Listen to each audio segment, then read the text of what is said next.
Meus senhores e minhas senhoras, é hoje que terminamos a nossa valente odisseia pelos sabores da freguesia do Caniço. Ora, muito bem, para onde é que vamos hoje? Bem, decidimos despachar-nos mal acordamos daquela grande festa no centro do Caniço e ir a convite do Sr. António, do Tasco de António, à famosa casa-mãe, a Vista de António, para começar o dia com força e energia. Para chegar lá é preciso atravessar o centro do Caniço e começar a subida como se fosse para a Camacha. A estrada tem duas vantagens. Dá para avistar o centro do Caniço e perceber se o Tonicho ainda se aguenta. Ora, zumba na caneca, ora na caneca zumba. E sobe. O condutor ia desfrutando das vistas e obrigava com ele para olhar para a frente, senão lá ia o carro que eu tanto cabo.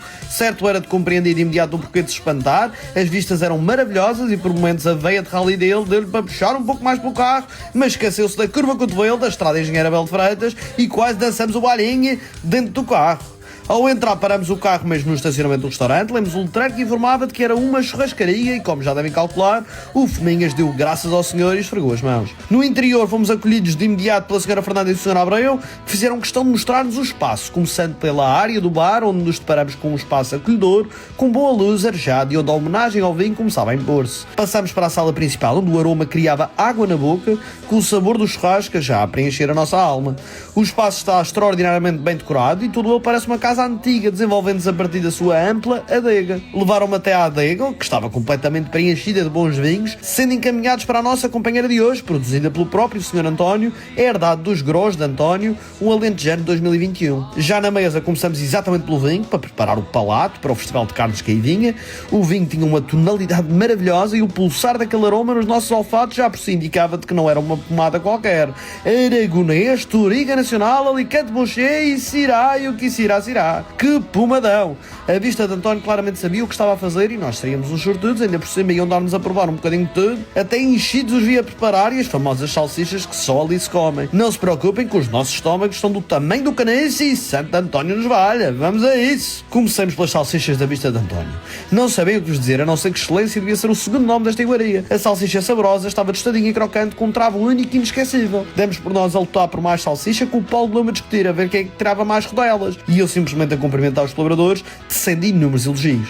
Em seguida, a Sra. Fernanda trouxe-nos a saladinha, a batatinha e as plumas de porco preto em doses substanciais e os sorrisos tomavam conta da mesa. As plumas eram objetivamente um sonho para a vista e para a boca também. Comecei a prova e, meus senhores e minhas senhoras, aquilo devia ser ilegal, tão bom que é, mas que plumas! Há muito tempo que já não comiam umas assim, incrível! Ainda estávamos a devorar as plumas quando chegaram os ossinhos, e que belos ossinhos! Não se deixem enganar pelo tamanho, eles eram pequenitos, mas de um sabor que não vos passa pela cabeça.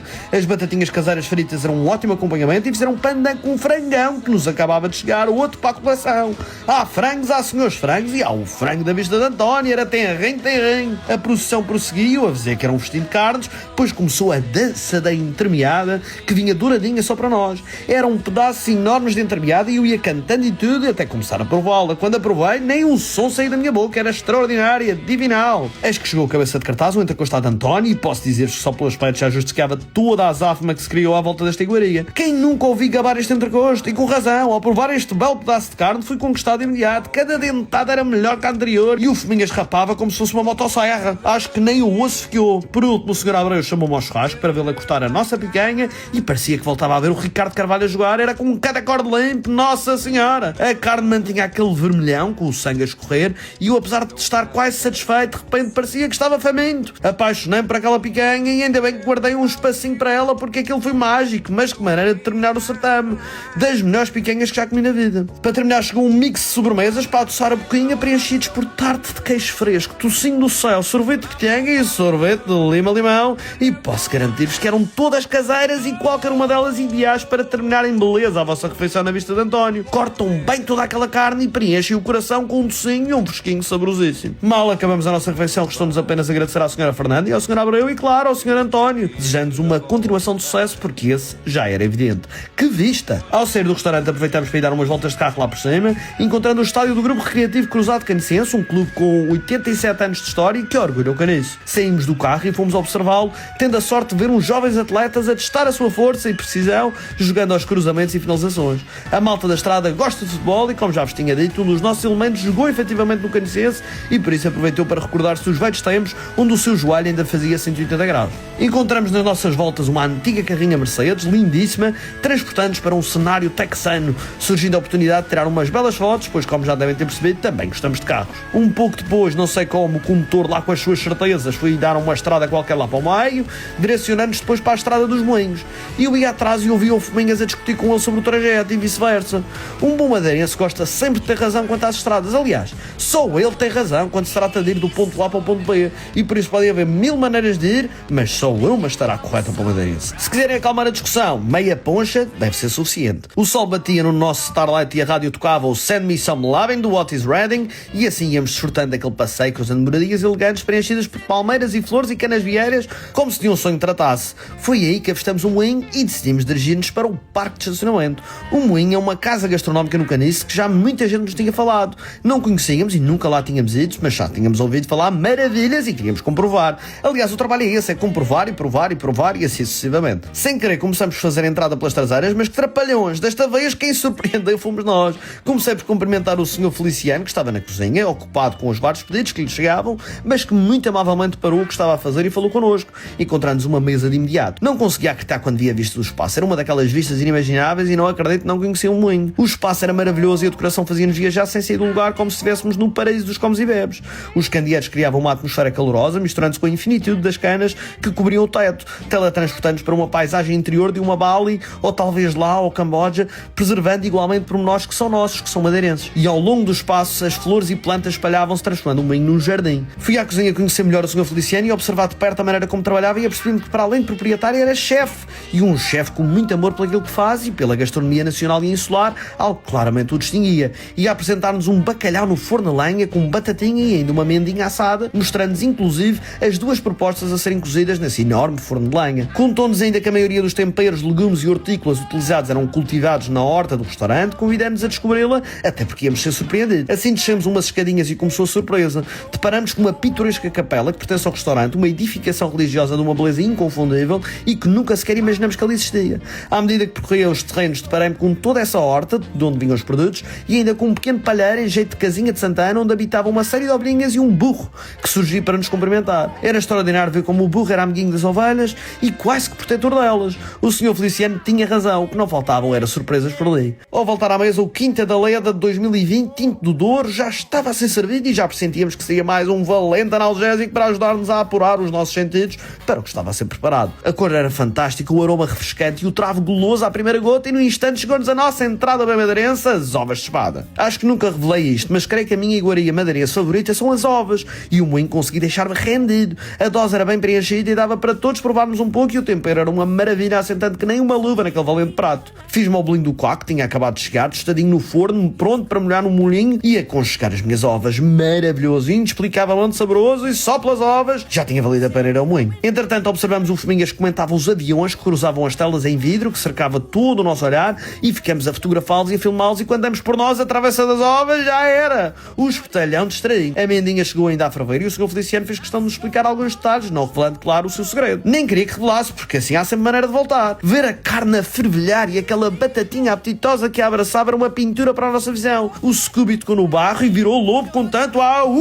que deu! É o que dá, ir com muita sede ao pote. Assim que provei a mendinha, soube que estava no sítio certo. Ela derretia-se na boca e parecia manteiga ao calor. Que carne, que tempero, que molho. Aliás, outro ponto forte da mendinha é a batatinha que a acompanha. Misturada naquele molho, acreditem, não vão querer outra coisa. Entretanto, chegou-nos o bacalhau no forno, outro que vinha a ferver, e novamente aquela imagem assegurava-nos que esta seria uma experiência de destaque obrigatório. O bacalhau estava tostadinho por fora e separava-se com uma facilidade tremenda, e assim que fui à boca, nem uma espinha. Mas que exemplo de bacalhau, ótimo, nota 10. A saladinha que acompanhava toda a nossa refeição era também um equilíbrio perfeito de frescura e sabor, misturando abacaxi, tabaibo, tomate, cebola, cenoura e alface, conferindo uma experiência insular na sua totalidade. O moinho girava e a cada volta que dava, a satisfação era maior. O Sr. Feliciano quis ainda que provássemos as suas sobremesas caseiras, destacando o pudim de maracujá e o pudim de caramelo, e como podem imaginar, lá vieram elas. Ambas eram esteticamente excelentes e quanto ao sabor, quer uma quer outra, estavam num nível superior ao soberbo. Para terminar, listei os meus elogios todos ao Sr. Feliciano e ao seu staff, dando-lhe os meus parabéns e agradecendo pela extraordinária refeição com que nos proporcionou,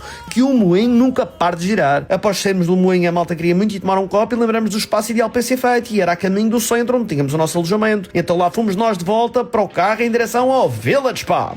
O Village Pub é outra referência do Caniço e não nos podia escapar. Soubemos algures que a gerência tinha tinha mudado e queríamos conhecer as novidades daquele espaço que marcou gerações. A fachada permanecia igual ao que me recordava e ao entrar apercebi-me que o clima ainda era o da boa cerveja, da boa música e aquela decoração à pub de que tanto gostamos. Já fui a muitos pubs por esse mundo fora e cada um tem a sua essência, mas este é especial. Desta vez, numa outra ótica, dei por mim e os meus colegas também a observar cada quadro, cada frase, cada detalhe, cada pormenor que preenchia o espaço. Vi uns mapas antigos de pubs pelo Reino Unido, com alguns que já tive a sorte de visitar, fui à esplanada que permanecia tal e qual eu me recordo e seguidamente conheci o novo proprietário, o Sr. Alejandro. O Sr. Alejandro reconheceu-nos de imediato e ficou feliz com a visita, contando-nos algumas das mudanças que já efetuou no Village, demonstrando uma clara visão para o futuro desse pub. O aroma das refeições que iam sendo preparadas era um incentivo à gula e nós que todavia já tínhamos experimentado tanto hoje, já nos sentíamos tentados uma vez mais, mas que trabalho. Desci as escadas e deparei-me com a sala do Village, voltando a olhar em volta para os diversos adereços que lhe dão cor e vida, mostrando décadas, histórias e vivências com várias marcas de cerveja a lembrarem-nos da sua existência, provocando escuras, como se fosse um efeito placebo só de olhar.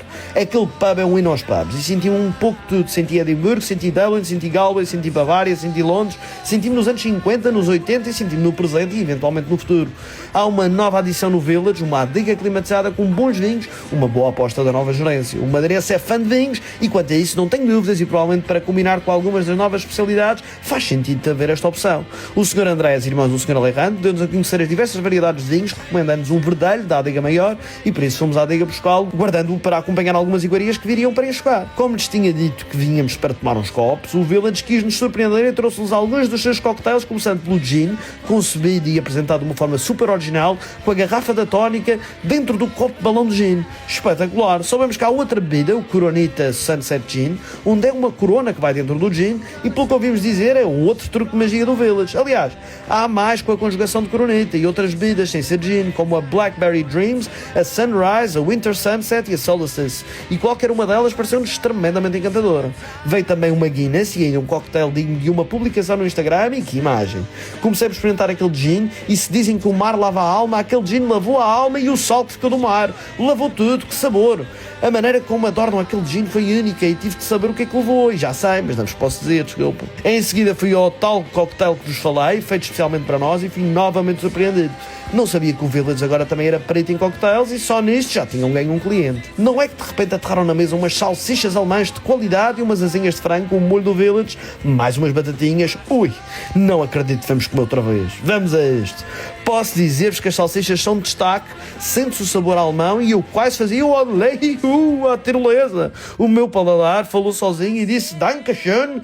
Os molhinhos que acompanhavam as salsichas e o bolo do caco eram os quadradinhos, eram a nossa cara e tudo se conjugava na perfeição.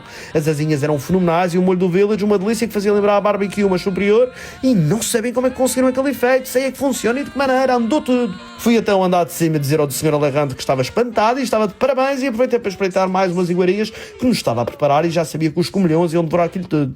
Tratava-se de 3 especialidades da casa, o tentáculo, que era polvo, o chicken waffle e a carga dupla, um hambúrguer. Não imaginam a reação dos meus colegas. Vamos ao polvo.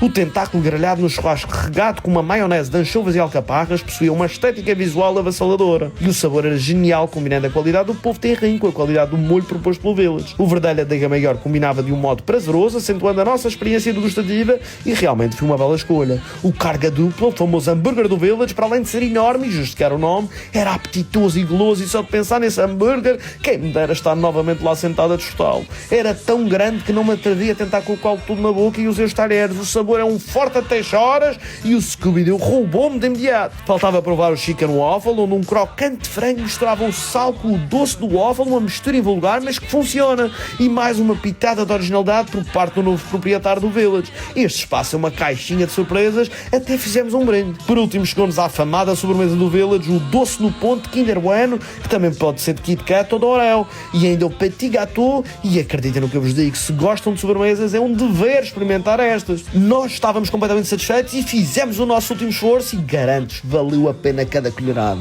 Subimos ao andar de cima e cumprimentamos quer o Sr. Alejandro, quer o Sr. André, extraordinários. O Village tem um futuro risonho pela frente e não restaram dúvidas. Quanto a nós, vamos dormir umas 15 horas em modo koala e depois vamos reunir para decidir quanto ao próximo destino, sendo que os meus colegas andam a implorar por férias, como se este trabalho fosse muito exigente.